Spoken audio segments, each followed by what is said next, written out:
All right, everybody, welcome back to another episode of City's Blood Podcast. I'm Phil DeSaro. I'm Alexis Derevko. And we have a very special guest today. We have Mina Perez. Hello. Who is, thank you, Mina, for coming by tonight on such a rainy, miserable evening. Oh, it sets the mood. And I know. Oh, no, we live in California. We're on the beach, and it's really sunny right now. Right, yeah, palm trees everywhere. Right. So I understand you had a very busy day, so I appreciate you taking the time out of it. You can't see our Mai Tais we're drinking. Hopefully this is your last stop for the day. It is. This is it. This is the cherry on the cupcake. Good. Well, we've been trying to get out here for a couple of weeks now. Maybe a little longer than that even. Yes. But you've been a lifelong resident of California, and or Sacramento, rather, right? Right. I've been here since 1964. 64. Now, how long have you been in North Sacramento?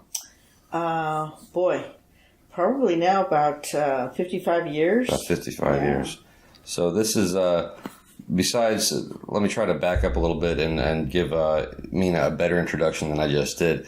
Mina is kind of like the godmother of North Sacramento, along with her husband and her foundation, the Vida Del Oro That's right. Foundation. Vida Del Oro Foundation. What does that mean? What's the translation for that? Well, Vida Del Oro Foundation. Vida Del Oro is basically either the life of gold or the path of gold. It depends on which one you want to choose, because everybody wants that.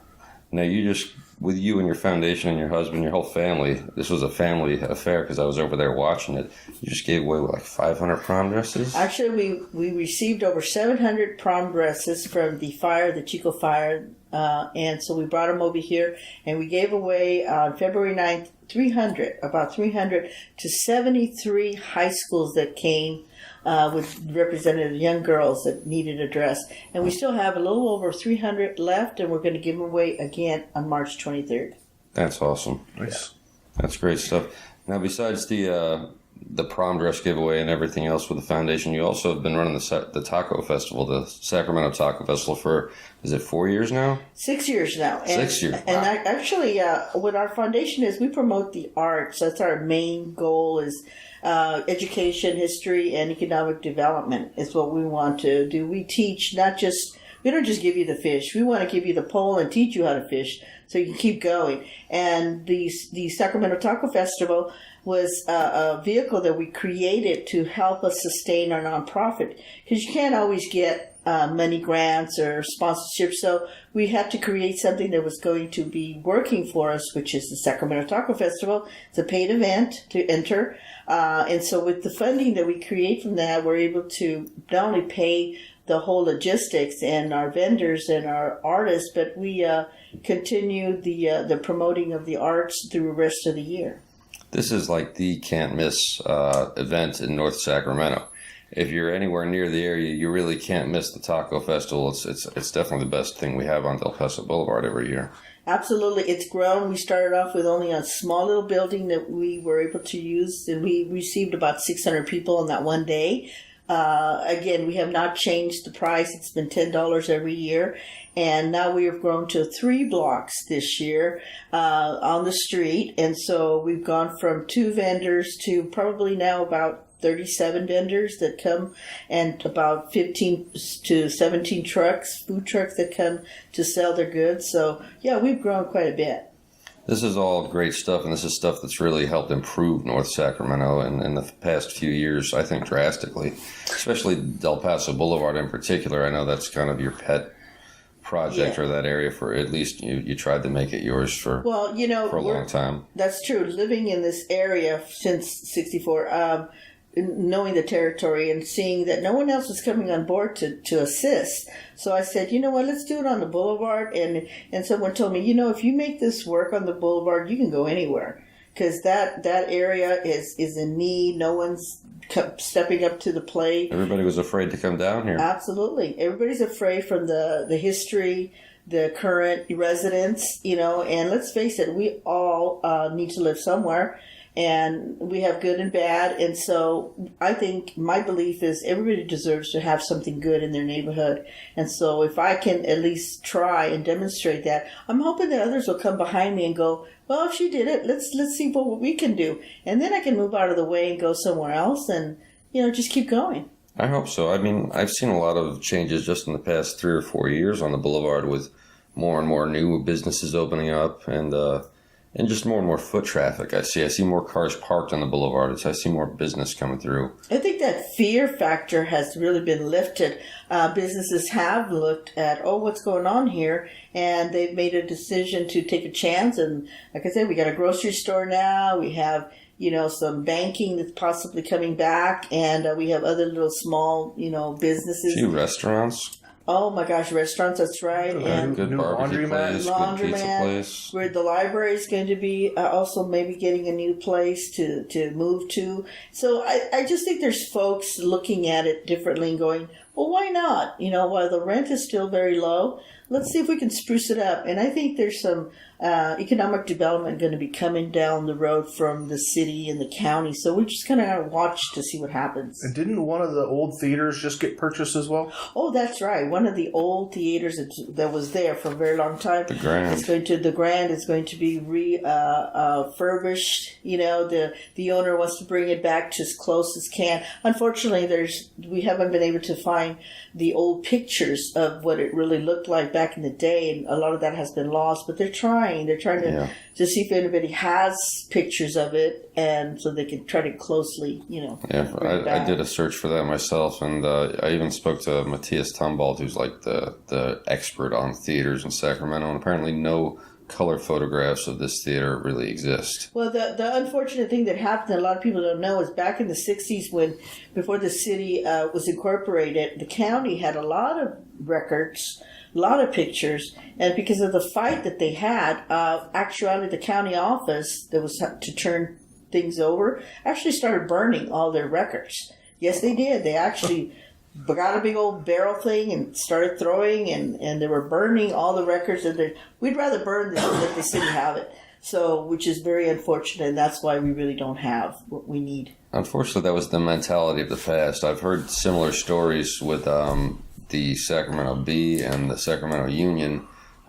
getting rid of all their old records years ago, and then people dumpster diving to pull stuff out of them. It's a real sin that it's taken maybe up until now for people to start to appreciate the past, and that we need to preserve even the things that we do now. These records, things that we do now are going to be things that people look back on 20, 30, 40 years from now. There's a lot of history that we're missing and we're going to be eliminating unless the old folks, that recall can step up and say, oh, you know what, I've had this in my closet, or in my grandmother had it, and, and start sharing it. And those of us, like myself, when I was young girl, and I would listen to the neighbors sharing, what used to be, or what, I recall, so I retained that and I was able to share it.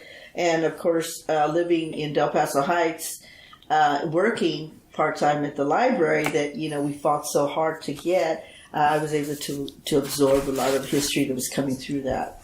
And there's a lot of history in this area. Absolutely. There's a lot of good. I mean, folks don't know that the Grand High School was like a resort for gorgeous place. The architecture is beautiful. It's just it was a resort for all the rich kids of the farm, the farmers who own land. The big rich folks, and so that was what it was. And if you look at the pictures, 80% was white.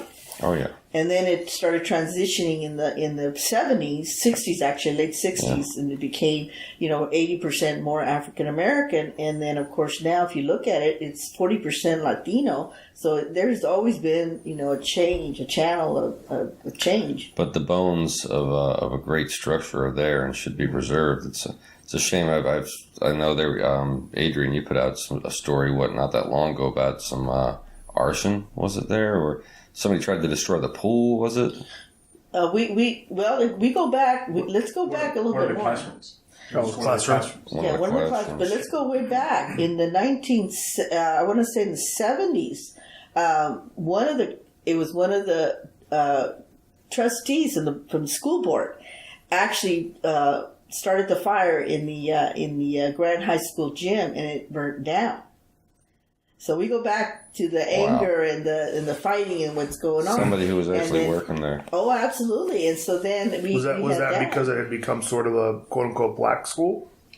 No, actually, it was more again money. Disgruntled money, the employee. transaction of money and disgruntled employee that was not getting the rate. Because back then, if you really look at the records, there was a lot of mismanagement of money, being handled. And when he got caught, he got angry because they were going to throw him off, and so he went and He went and got drunk, basically got drunk, and then went over to the gymnasium and just started the fire, and the whole thing just burned down. It was tragic.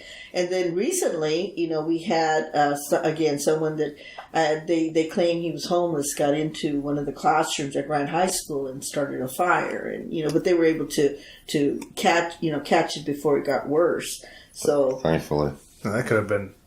Oh, well, that's a complete and utter disaster. But unfortunately, when that occurred, of course, the water system and all that, it's still very old, and so it kind of got backed up, and then their drinking water was affected, and all the water, the contamination, you loosen up everything that's in those pipes, and then it starts coming out dirty or ugly or contaminated, and there was a big old issue, and they should have acted on right away, and they did. They waited until parents started to say, hey, what's going on here? And things started happening. But again, the officials that were in charge, that should have been overseeing, the trustees and so forth, just stayed quiet and stayed silent until the parents said, made a big old ruckus about it. Yeah. So there's still that going on where we have non-leaders in leadership positions in this area. Yeah, unfortunately, that I've seen that happen before, not just in this area. Yeah, so the fight continues, and but those of us that speak up, a lot of times we get stepped on because we're told, know your place, be quiet, Well, that was one of the other things I wanted to say was, sorry if anybody heard me tapping my microphone. Was Phil always beating up the microphones. Always beating the microphones up. Was thank you and your husband and the foundation for not only being champions of North Sacramento, but for keeping an eye on it like that. Well, we try, and I think all I can say is we're only but messengers. We carry the message, we deliver it, and hopefully the community will take it and do what's necessary. And hopefully others are learning from it, that can come behind us and go, okay, let us take charge now and let's take it further. And that's what we want. We all of us can't take it with us. I'm sure your influence has cast a wide net. It's every time I run into you, though, everybody else around us seems to know who you are. I'm like the American Express card. I'm everywhere. Everywhere. So I should probably do a commercial, but and Adrian doesn't leave home without you. Oh, there you go. And I went to a high school, Loretto High School, and they taught us many things. And one thing they said to us is, "Go where the need is greater. Do for the many, not the one." And so with that teaching, I continued to do that. And fortunately for me, I met Maya Angelou back in my, when I was 17. And very fortunate she came to the library. And so sitting with her, she gave me a lot of great advice. But she said, when you get, you give. Very simple.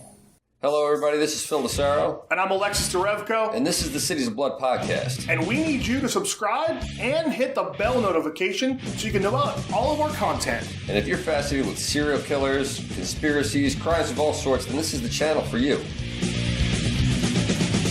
When I come